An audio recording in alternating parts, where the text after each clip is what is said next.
Completely agree with you, Jim, but just the one question I would ask in your mind, do you think that it's going to have to come at the cost of lower prices in order to hit the deliveries? I'm not talking about the output, I'm talking about, the sell-through.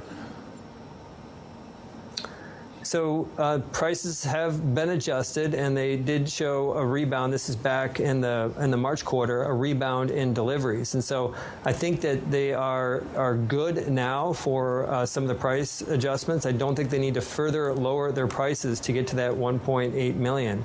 And I would, just to kind of put a further point on that, is that you're thinking, let's just quickly zero in on the Model 3 Highland upgrade. It's the first upgrade since the Model 3 came out. So this is called 6 years in the making.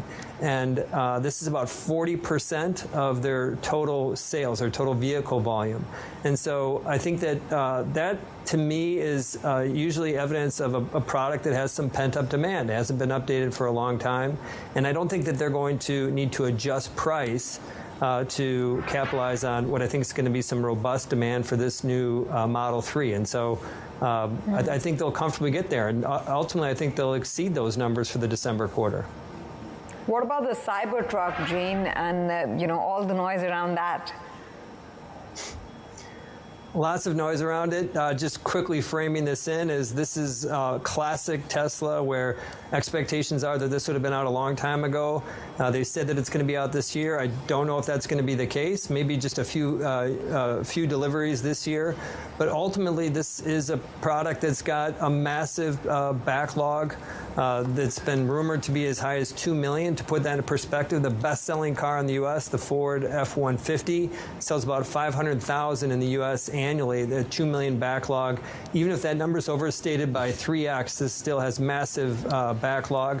It's going to take a year for production to ramp because it's a difficult car to produce initially. But ultimately, I think that this can be their second highest volume vehicle behind Model Y. So I don't think the Cybertruck is priced into shares right now.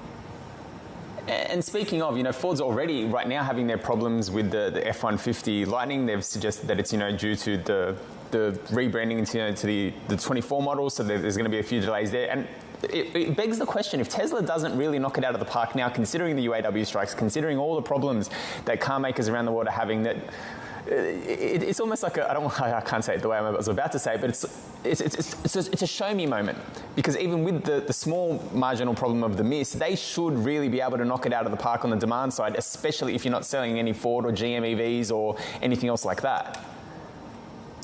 So would agree with you on the show me moment if it was this was a picture where or an outlook where traditional auto was going to close the gap in a year or two. That means they really need to accelerate and capitalize on that.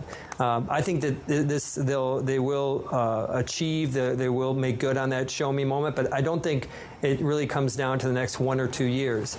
And I'm judicious at my optimistic view on Tesla. I want to be level-headed about this, but I think that traditional car makers are in a really tight spot, not just what's going on with the labor negotiations in the U.S., but more broadly around tech integration, around getting the software right, eventually autonomy, batteries, all of this. I think it's going to be a messy decade for traditional auto. And so I think this window is going to be open for Tesla for the next few years, and time will tell, but I think the way that this is going to present itself is what happened to Ford last year. Originally, they're going to lose $3 billion, and they're going to lose $4.5 billion now in EVs.